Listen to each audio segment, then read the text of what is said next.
everyone. Welcome. It's Robin from the Healing Place Energy School, and I'm here tonight with Michelle Kozin. Helen is on vacation, so I invited a special guest, and I'll let Michelle introduce yourself.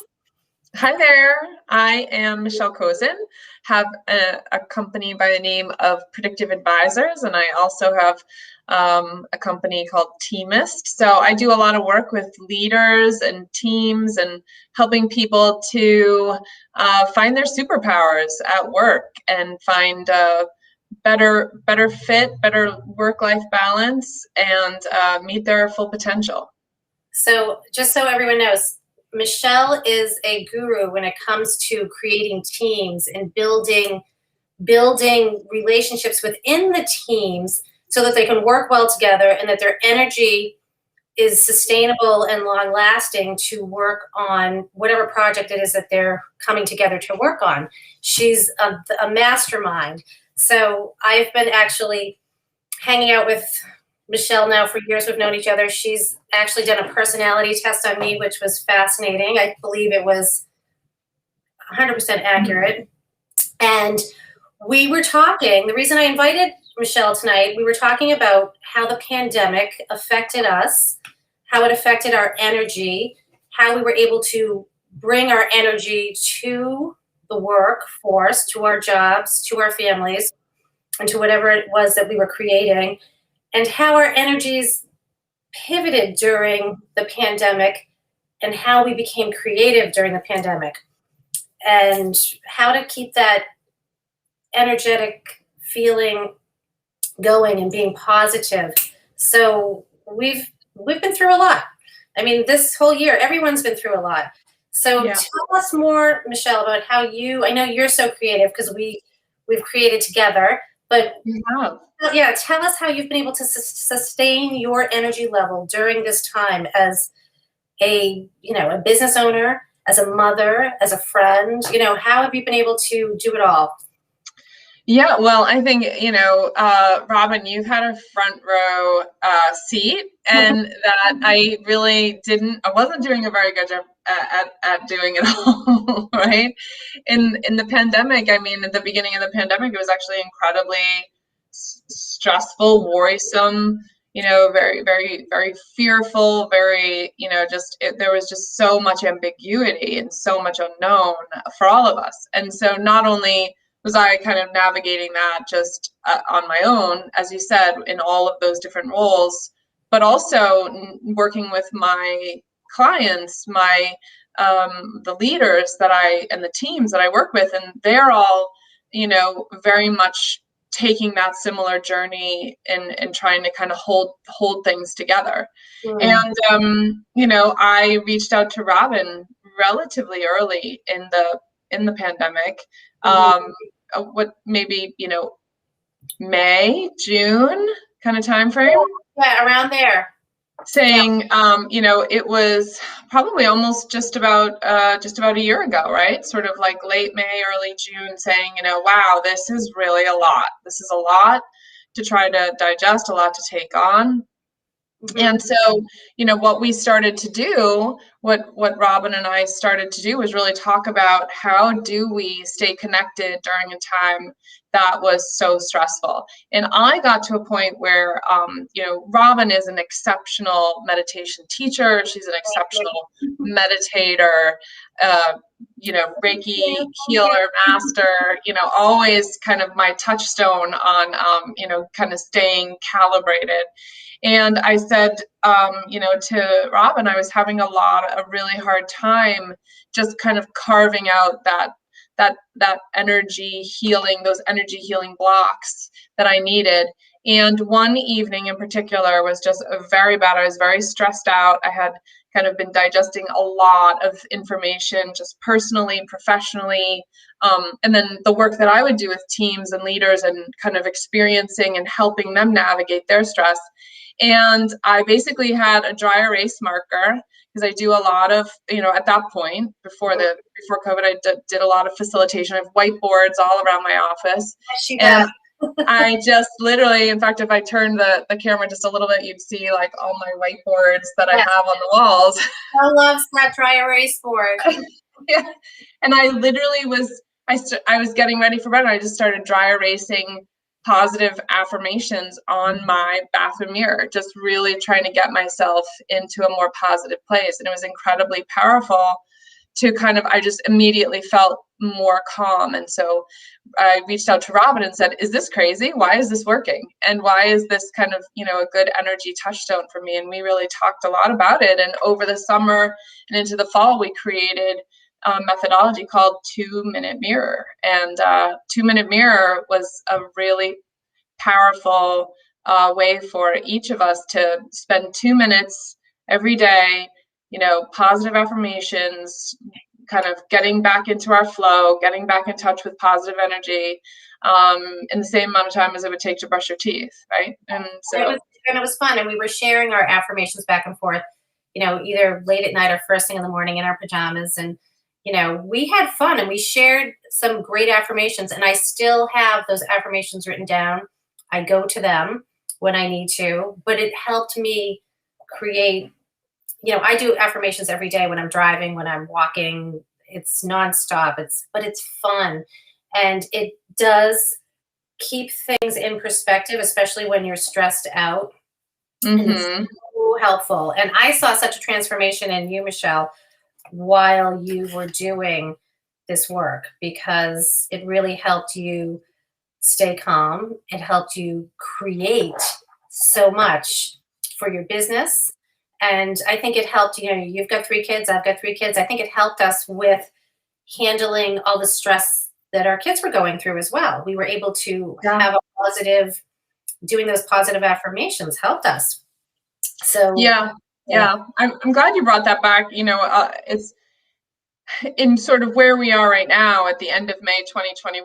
It was just a very different place where we were with our kids at this time, right? They were finishing up a school year that had basically been cut short and gone immediately online. And they were all struggling with the adjustment to that world of online learning. And everyone was learning how to have, school at home, work at home, life at home, everything at home. We were all still, showering our groceries in as much you were leaving our boxes outside for 2 days before we brought them in. There was just a very, very tough world, and our kids were having a really, most kids were having a hard time adjusting, and a lot of us as parents were taking that on board as well. Yes, and you did a great job with, I think, figuring out how to share, because I know you shared this positive affirmation practice with your kids. I shared it with mine. I think it made a huge difference. And I also shared it with some friends too. We did that open night. Remember that night we went down to the wellness center and we did a lot there. I think it really helped a lot of people, and it's such a great practice. I think if anyone is interested in learning how to do this work, Michelle has created, I believe, I'm not sure, share what you created, because you just keep creating, like this positive energy just keeps flowing through you from your practice of being positive. Share with us. I know you created something new recently. We haven't had time to talk about it. So let's talk about it. I know. Yeah. We haven't had time to talk about it that much. So it's really just not only a way where the heart of it started out as really kind of a 2-minute daily meditation habit, right? I think that, it's one thing to develop a practice for anything, but the reality is that in order to develop a practice, you have to start with really small habits, and then little habits. If you stick with sort of little habits, they get bigger and they get stronger and they grow roots. And so 2-minute mirror is really a way for anyone to kind of just take that first baby step of starting a habit where for 2 minutes a day, you give yourself that meditative moment, right? That sort of mindfulness moment, kind of bring yourself focused into more positive thoughts. And you can also use it with yourself in terms of, or people in your family, right? My kids, as Robin said, we shared this with our kids.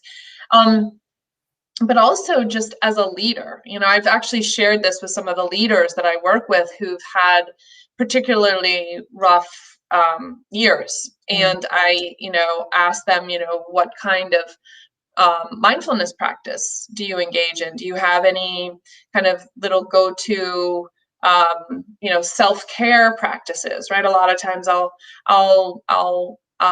talk about self-care and how important self-care is and how important self-appreciation is. We hear a lot about the importance of self-love and these kinds of things, but for some folks, that's almost kind of a step too vulnerable, right? So when we start to think about what is self-care, what is making time to take care of ourselves in the same way that we take care of the people we, who are, our kids, our families, our neighbors, our work teammates, right, etc. And so it's been very helpful that way, kind of getting some people to tap into their energy in a way that feels very manageable, right? One thing during the pandemic, when it was at its really full tilt, right, when pandemic was sort of full tilt, there were no boundaries between work and home and kids, and it was very hard to actually kind of get a little bit of space for oneself to process everything that was happening. And so this kind of a 2-minute mindfulness habit didn't feel as overwhelming to a lot of folks that we were both sharing it with, right? Yeah. So I also know that when you're working with the teams that you're creating and you're bringing in all of these different personalities, how do you share this energy information with people in the business world? Because not everybody is tapped into their spiritual journey. Yeah. And, we're all full of different types of energy. People show up for work and some people have high energy, some people have low energy, some people are depressed and they're, hiding it.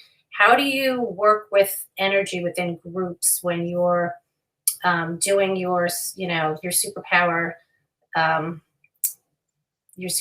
meetings that you put together?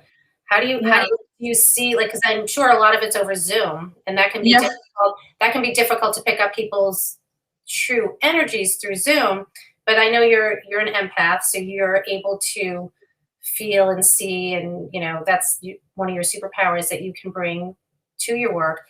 How do you do that with Zoom and new teams when you're creating this whole new business model for somebody? Yeah, it's really interesting because you're right. A lot of times from the business side of things, we don't have, sort of meditation sessions together. And in a lot of cases, we're there to really kind of solve some business challenges or do a little bit of team building. And you're right, over Zoom, and especially in this past year, it's been a lot to try to create cohesion where you can't actually sort of like be in a room together and sort of feel that energy. And whether you're very tuned into that or you're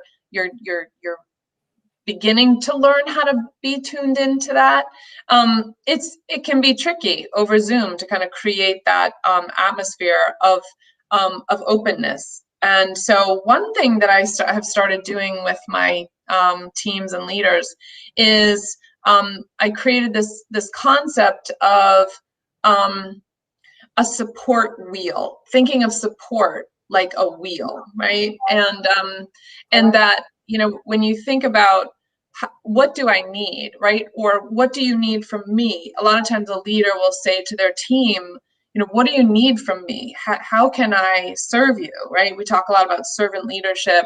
We talk a lot about, when you are a manager of others, at some point you've raised your hand and you've said, I want to be held accountable for the results of others, right? That's what when we become a people leader, that's part of what we're saying we want to help with. And so sometimes it can be hard to kind of answer that question when you say, I'm not exactly sure what I need from you or how you can help me. So I developed this concept called a support wheel, and that there's 6 different kinds of support. And so a lot of times with teams, I'll help them kind of tap into a little bit about, how they're feeling and hear, which is a way to tap into your energy when I talk about the 6 different types of support. And, say on a scale of 1 to 10, and I have a visual that goes with it, on a scale of 1 to 10, sort of how are you feeling, right? Like what's inside? What's the energy level? 1 being, I'm pretty depleted here. I really need something. And 10 being, hey, I actually feel like I'm pretty buoyant here. I feel pretty good in this area, right? And so we go around the 6 areas, and then you look at it and you say, okay, if that were a wheel and that wheel had to roll down the street and kind of support you on your journey, how would that ride feel, right? Is it a supported ride, or is it like ba-dum, ba-dum, ba-dum, right? Interesting. And so it helps you kind of find where the energy gaps might be. And depending on what the area is on the wheel, then that brings us on a further journey to kind of dig into that a little bit more. I love that. So to me, it's reminding me of like your own personal chakra system. Yeah. You're almost bringing everyone's energies out in the open in a group and figuring out where the energy blocks or energy gaps are. That is so cool. I love that. Yeah, and it's a little more environmental too. And because, at work, you have yourself, then you have the people you are working with, and then you have the work you're doing, right? And so, so the 6 areas, do you want me to go into the 6 areas? Or Yeah, definitely. We have time. We're here till 7:30. So yeah, definitely share, because it sounds cool. Okay, so the 6 areas are, first, I ask folks to think about themselves from a self-care standpoint, and what grade would they give themselves from a self-care standpoint? How are they doing on a scale of 1 to 10? And, even for myself, when I first started to do this work on myself, I found myself kind of saying, oh, I'm about a 5 or 6. I'm about a 5. And then I started to think to myself, I'm not really a 5 or a 6. I tend to be a yo-yo, like the concept of yo-yo dieting. Yes. I started to talk to a lot of leaders about yo-yo self-care, where you literally kind of get so focused on your self-care, and you're like, your intentions of being like super on top of your self-care is like the Monday morning that you decide you're going to start a diet, and you're going to eat healthy, and you're going to exercise. And so you're like, you press hard into that 8 or a 9 or a 10 for a week or whatever, it's top of mind.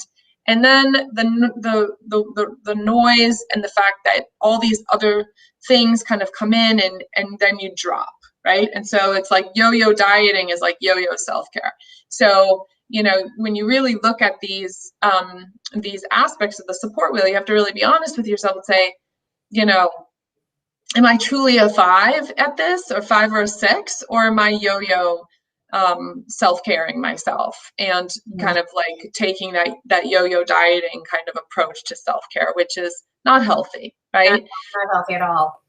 And that actually is a really great invitation to people to kind of do the further energy work, the further in, the chakra, if that's an area of the wheel as it rolls down the street, that's like, ba-dum, ba-dum, ba-dum, that gives us an opportunity to say, how am I going to bring that up to the level that I need it to be to make this whole ride feel better? Right. And that's where we want to be. We would love to be. It would be so nice if every day felt like this, right? But that's, in reality, can it be that way? Absolutely. Some days you can just, no matter what is happening at work or home or in other aspects of your life, right? You can stay this way. But it takes practice to get there, and doing those self-care and being aware of having those conversations around self-care can keep it this way. Doing those daily affirmations, that is huge. I can attest to that. But of course, it's not perfect. Like you said, there are days where, life just has its ups and downs. But it is cool, I believe, that when you do practice meditation, those ups and downs don't hit you as hard as they do when you're not practicing meditation, daily affirmations, or paying attention to your self-care. It's amazing. And that's why meditation is so popular, right? It's been popular for thousands and thousands of years. However, I think it's becoming really mainstream because it's easy to do once you get on a roll and you're practicing. And then you feel so good, you want to share it with the world, right? Yeah. Yeah. And Absolutely. yes, Absolutely. yeah. So the self-care. So when I think about self-care, I would probably say, out of a scale from 1 to 10, I'm probably a 5. But in reality, just like you said, I probably am a 5 3 days a week. 3 days a week, honestly, if I'm honest with myself. Yeah. And that's, Yeah. and here I am, an energy worker. But let's face it, and our energy comes and goes. And I've actually had to cancel energy sessions with some of my clients some days when I am not feeling energetically perfect or in my best self-care, which isn't great for business, right? So that's something I have to work on with my energy and my self-care and my chakras. I mean, I can feel it when I'm blocked. Like my throat right now, definitely like Yeah, and that's and as we kind of go through the wheel, right? Like they relate to each other, right? So the next area of the wheel is team, right? So what is the team around you doing for you from a support standpoint, right? And so yes. So if you kind of think to yourself, my team is a 2, right? It's gonna impact what you kind of take on in self-care, right? So you have to understand the dynamics between how you experience your own dedication and consistency and stability around self-care, and then the team around you. And I talk to a lot of leaders where I say, look, as a leader, you only have a certain amount of bandwidth, and you have to really think about the people on your team. And so from a bandwidth standpoint, what energy are they taking from you, but you don't get any kind of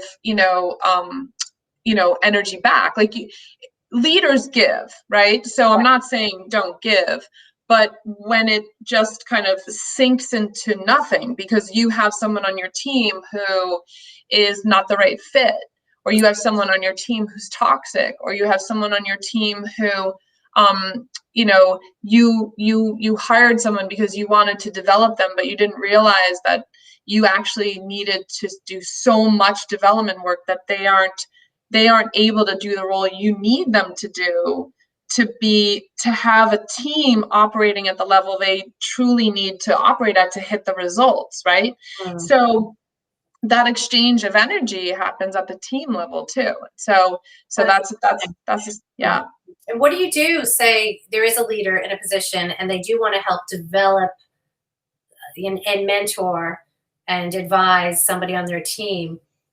How do you go about energetically going, like, what would your advice be to, say, a leader who's watching here, to bring energetically in a loving way, because we want to, even in business, we want to come at things in a loving way, right?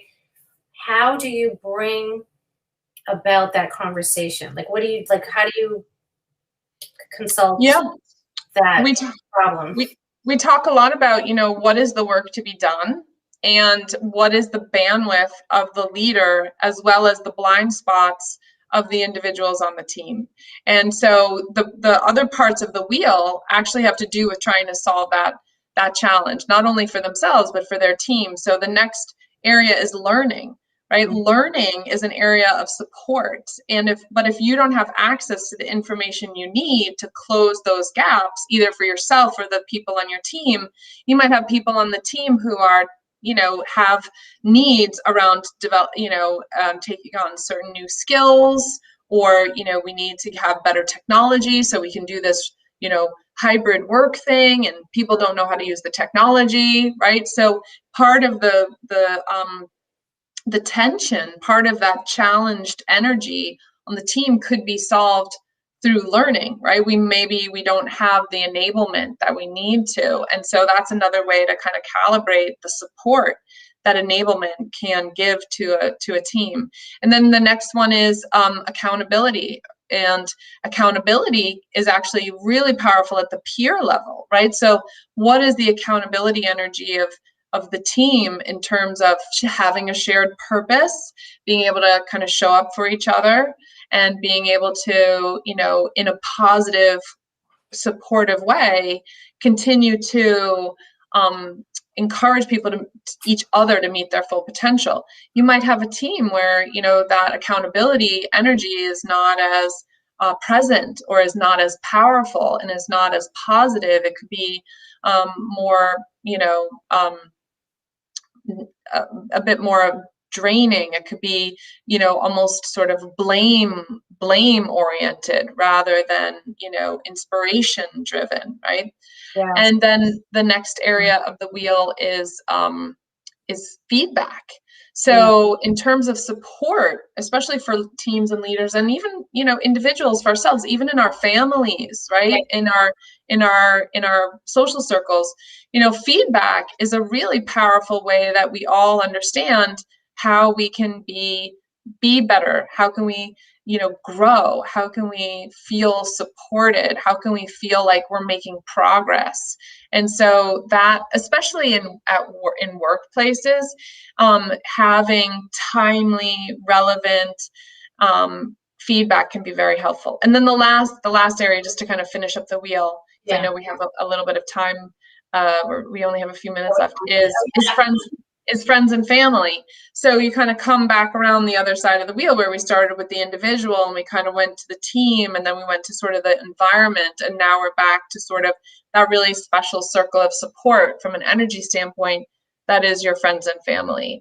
And I think, especially in COVID, when I think about my business in particular, I was very fortunate, especially to have someone like you, Robin, to help me with just being creative together, right? We sort of created this 2-minute mirror, having someone where you could kind of have an outlet, have support, friends, family, and continue to feel like in that journey, that this really complex time that we are, getting ready to come out of, hopefully, to have that level of support. Yeah.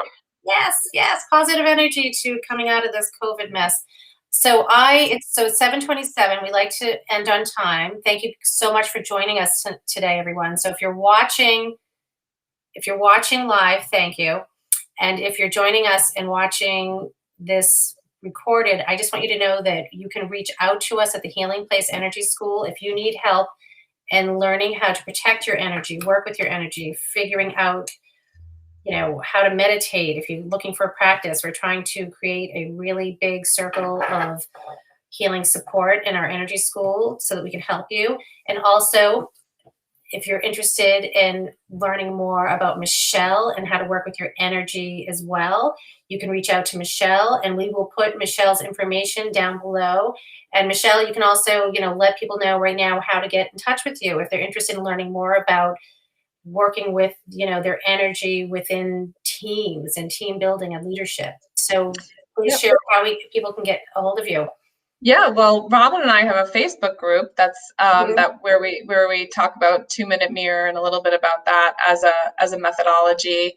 You can also find me at teamist.com, which is TEEMIST.com, is the resource that I have for helping teams go from untapped to unstoppable, meeting their full potential. I love it. And we all want to be at our full potential energetically, and we want to show up in a loving, kind way. So thank you so much for joining us today. Michelle, thank you for being our guest. And we will, we hope to hear from you guys. And thank you so much again for joining us tonight. And bye. Thank you. Be well, everyone.